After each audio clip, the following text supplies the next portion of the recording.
ಒಂದಿನ ಕಥೆಯಮ್ಮ, ಇದು ನಿತ್ಯದ ಕಥೆಯಮ್ಮ, ಅದು ಬೊಂಬೆ ಮದುವೆಯಮ್ಮ, ಇದು ಸತ್ಯದ ಮದುವೆಯಮ್ಮ.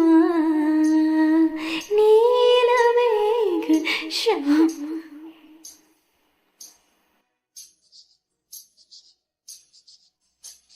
ನೀಲಮೇಘ ಶ್ಯಾಮ ನಿತ್ಯಾನಂದಧಾಮ, ರುಕ್ಮಿಣಿಗಾಗಿ ಈ